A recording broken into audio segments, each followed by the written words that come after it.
Olá, tudo bem com vocês? Espero que esteja tudo bem, hein? Maravilhosamente bem. Voltamos, né? Vamos nós continuar a nossa prosa por aqui. É muito bom, eu me sinto muito bem falando com vocês, entendeu? E espero que vocês também se sintam muito bem estando ouvindo os nossos comentários aí, né? Porque a gente só ouve aquilo que gosta, é claro. E antes da gente começar aqui essa prosa, né? Vamos lá, lembra que nós temos um projeto de chegar ao número 1000 das pessoas que clicarem ali e se inscreverem no- nas nossas prosas? Tem? Então tá. Então eu espero com o seu like. Eu espero que você se inscreva lá, entendeu? Para que a gente possa estar distribuindo esses comentários aqui para um pouco mais. Vamos distribuindo. Então tá? Então, até hoje a gente havíamos falado muito em pensamento daquele Zacarias Stim. Inclusive falamos do seu livro, né, o 12º Planeta. Doravante, vamos dar uma pesquisada aí, vamos procurar um, a entender, né, o que conta outro grande cientista e pesquisador, o Erich Anton Peter von Daniken. Ou seja, para nós, Erich von Daniken. A partir daqui ficou muito difícil simplesmente tecer comentários. Então, para ficar um pouco bem mais didático, né, eu resolvi fazer os comentários sobre o seu ponto de vista, entendeu? Seguindo relatos dele, né? Então, dessa vez, nós estamos falando sobre Erich von Daniken, o que ele escreveu, o que ele pensou. Inclusive, vamos falar dos Anunnaki, foi o que ele pensou também, né? Segundo os sumérios, a raça extraterrestre responsável pela origem superior das espécies, inclusive a raça humana, a adêmica, foram os Anunnakis. Anunnakis tem um nome que aqueles que caíram do céu e que estão na terra. E Anunnakis tem reptiliano, tem lá uma série de raças, entendeu? Não é só uma raça que vive nesse planeta. Os que caíram dos céus, mais tarde foram chamados de Elohim, são senhores do céu. Eram humanoides gigantes vindos do planeta Nibiru e que, devido a problemas que seu ecossistema, decidiram iniciar um processo de colonização no nosso planeta por volta de 450 mil anos atrás. A primeira expedição Anunnaki, liderada pelo cientista Enki, que era o Senhor da Terra, aterrissou na região do Golfo Pérsico, onde estabeleceu a primeira base de operações em Eridu. Eridu quer dizer lar longínquo construído, ou seja, construíram um lar bem longe dos Anunnaki. Mas isso aqui diz que teve uma briga lá entre os dois irmãos, né? Vamos chegar lá, então, para contar a respeito deles, do porquê que conseguiram chegar até aqui no nosso planeta. O plano original era extrair ouro do mar, o que de fato foi feito, mas à medida que esse processo foi ficando inviável, A única alternativa foi extrair o minério do solo. E o local escolhido foi o sudeste da África. Sem perda de tempo, Henrique partiu para o continente chamado hoje de africano e, com uma equipe, ergueu naquela região, o complexo Abzu. Ali eles moravam, ali eles extraíam o ouro e corria para a Zona Norte para levar, olha, a Zona Norte, hemisfério norte, né, para levar o ouro. Com a ampliação das atitudes da mineração no solo, uma segunda expedição partiu para a região, hoje euroasiática, e liderada agora pelo comandante Enlil. Enlil era chamado Senhor do Comando. Foi erguido um gigantesco complexo logístico nas imediações do Monte Ararat, onde hoje é a Turquia. Enki e Enlil,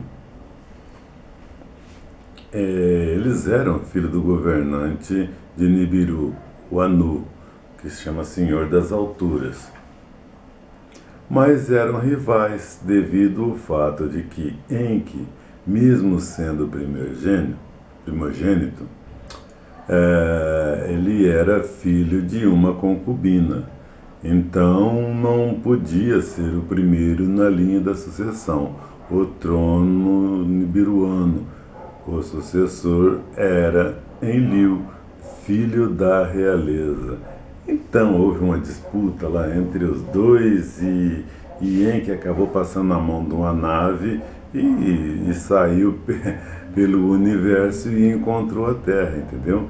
Eles tanto eram bons cientistas como eram também exímios astronautas. Então eles sabiam de tudo, então conheciam, e foi quando Enki chegou à Terra. Como ele não podia ser o sucessor, então ele chegou aqui, ele era o senhor de tudo, né? Mandou recado para lá e o pessoal veio. Bom, os Anunnaki eram e são astronautas e cientistas, mas naquela ocasião tiveram que improvisar como operário mineradores. Mas depois de algum tempo começaram a não mais aceitar as tarefas específicas para a mineração. Quer dizer, eles chegaram aqui, o pessoal que eles trouxeram era um pouco, porque a nave deles também não era assim tanta gente, e eles mesmos tiveram que sujeitar a extração do ouro. Mas aí, como entre astronauta e cientista, eles não iam ser operário cavando por aí, fazendo mineração, né? Então Enki ofereceu uma solução genial. Ele sabia que já existia uma evolução natural, um primata, e que este, como todos os seres da Terra, possuía um material genético compatível com os de Nibiru. Porque aqui a vida teria sido iniciada com esporos orgânicos trazidos de lá mesmo, de próprio Nibiru, após a colisão de Nibiru com Tiamat.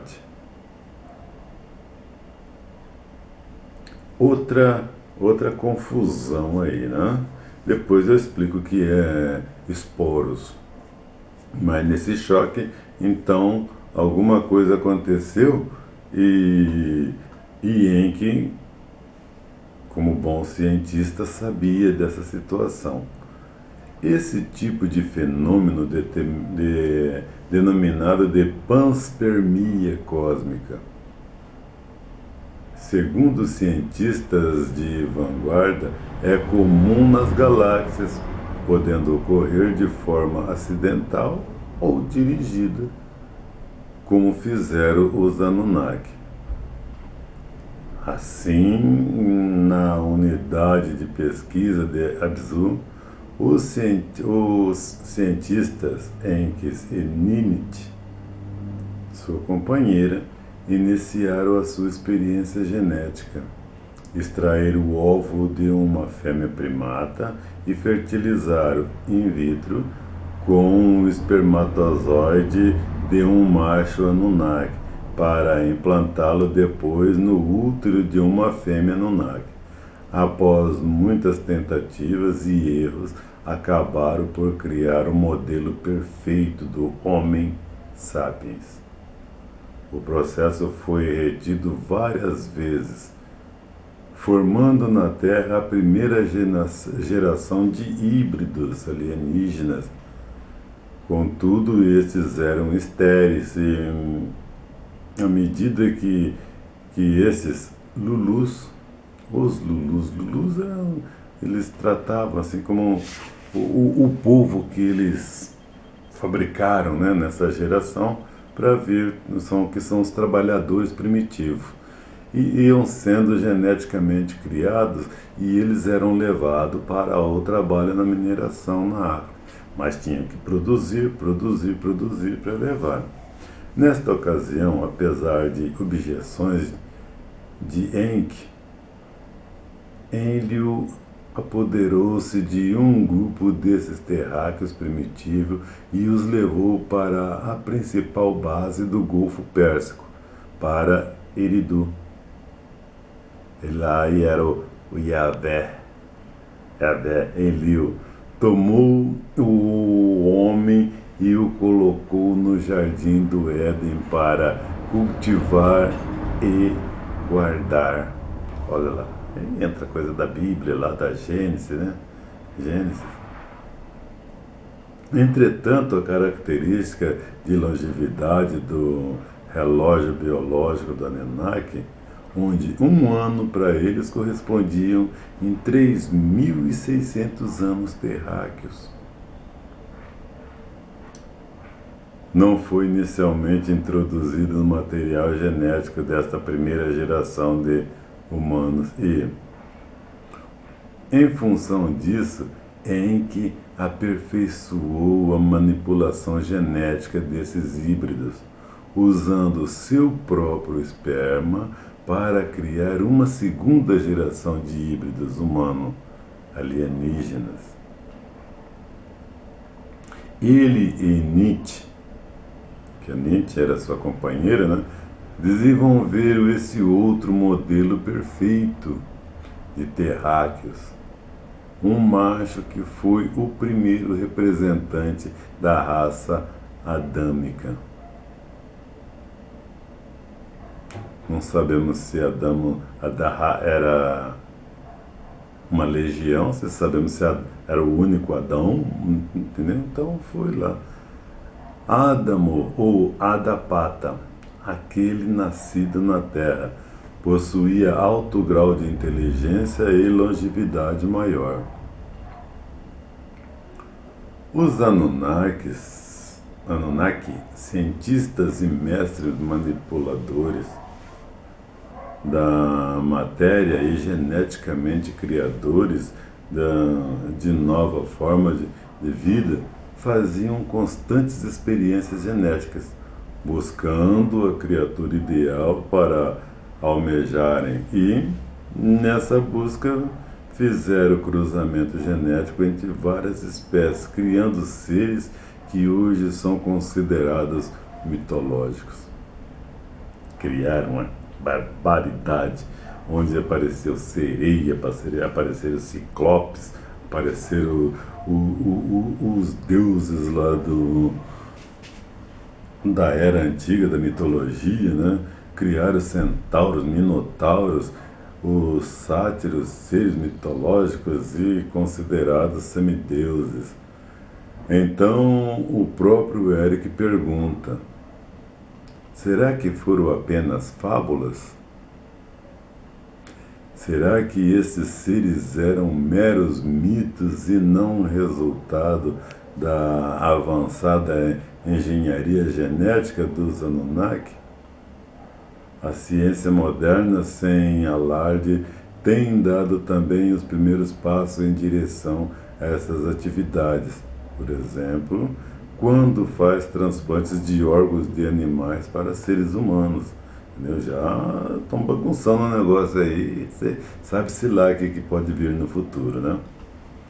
O fato é que esses seres fantásticos, como os centauros e faunos, conviviam com os humanos, criados pelos Anunnaki, e foram citados em muitos textos das civilizações antigas, principalmente as greco-romanas e indo-europeias. Inicialmente eram considerados semideuses ou deuses, né? Mas à medida que a população humana ia ficando mais sofisticada, ou seja, civilizada, esses seres passaram a ser vistos como ameaça e foram perseguidos e combatidos por homens como Gilgamesh, Perseu e Hércules. Adão foi, de fato, o primeiro modelo ideal de Homo sapiens e foi até admirado pelos Anunnaki. Ele foi a primeira matriz biológica gozando de proteção de Enki, que eu chamava de Adapa, Ada, ou seja, nascido na Terra. Se de fato ele foi clonado, é possível que em determinado momento o termo passasse a se referir a toda a primeira geração de homens. Sendo assim, é provável que algumas citações históricas distorcessem o termo de Adão, Adamo e Adapa, colocando-os no singular, assim como foi feito com a palavra Elohim, que significa deuses e não Deus. Entretanto, apesar da satisfação inicial dos Anunnaki de ter criado o Homem Sapiens, ele ainda era híbrido e não procriava. Então, Enki decidiu intervir pela terceira vez na genética desses humanos alienígenas, criando clones modificados com o DNA do tecido retirado do Adamo, como o DNA mitocondrial de sua esposa Aninti, Senhora da Terra, para criar uma fêmea humana apta à procriação. Foi feito. Pimba! Adão e Eva, do livro do Gênesis, foram criados e assim suas presenças puderam ter maneira fantasiosas sobre mencionadas no Velho Testamento, lá no Gênesis ou na Gênesis. A serpente criadora, tentadora do Éden e do folclore religioso se refere de fato ao termo Nahash, ou seja, portador do conhecimento, que é um dos mitos epítetos de Enki. Epítetos é aquelas coisas que ele se faz, ele se vem e cria, né? A imaginação, enaltecendo suas habilidades científicas e seus conhecimentos, e que, de certa forma, foram passados às criaturas por ele criadas, junto com Ninti, Nama ou Nami, também irmã de Enlil. Esta cientista possuía um cajado, este cientista, ele possuía um cajado de metal em forma de haste que era circundado por duas serpentes, entendeu? Simbolizando dupla hélice do DNA humano. Esse símbolo, o caduceu, ele foi adotado pela medicina e por outras profissões correlatas por aí. Pouco se vê mais, na medicina é onde se vê mais o caduceu, né? As serpentes trançadas. Em que Nietzsche eram brilhantes cientistas e dominavam plenamente a ciência da manipulação genética, se referindo a ela como a ciência da árvore da vida. Muito se discute a respeito disso aí. O homem foi criado, que jeito, como, por quem, entendeu? Então, Erich von Däniken dá essa versão também, além do cisma, né? Mas os dois têm o mesmo pensamento, que o homem foi criado aqui pelo Anunnaki, e o Anunnaki conhecia o esporos. O que é o esporos? O significado de esporos vem lá na biologia: organismo unicelular e uninuclear, que tem a capacidade de resistir ao calor e ao dessecamento, sendo capaz ainda de germinar sob certas condições de que produzir assexualmente e ser o ser que o originou, entendeu? Então ele podia ficar na Terra há muitos anos aí. Então acham que naquele choque de Nibiru com a Terra, esses poros foi espalhado biologicamente pela Terra. E quando eles chegaram aqui, nem que eles sabiam desse unicelular, esse organismo aí, entendeu? Então aproveitou isso aí, que era o próprio organismo deles mesmo. E plaspermia, ele é um substantivo feminino, a doutrina segundo a qual os germes dos seres organizados acham-se espalhados por toda parte, apenas aguardando que circunstâncias favoráveis lhe promovam o desenvolvimento. Juntando um com o outro, o que deu? Pimba! Acertaram e fizeram o homem sábio. Dessa vez vamos ficando por aqui, né? Mas não esqueçam de ir lá e clicar lá, deixar o ok e se inscreverem lá no nossos vídeos, tá ok? Assim o YouTube já manda direto, como que eu disse, pimba, pai, bola. Terminou aqui, ele já manda para você e você recebe no ato. Nós vamos nos organizar, depois nós vamos começar a fazer os vídeos ao vivo.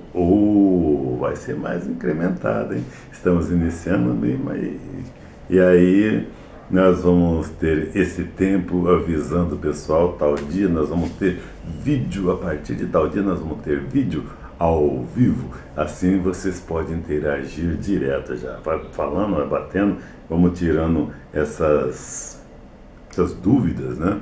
Conforme a gente vai acontecendo do lado de cá, vamos informando para vocês que está do lado de lá. Tá ok? Então, mais uma vez, tudo de bom e até o próximo vídeo.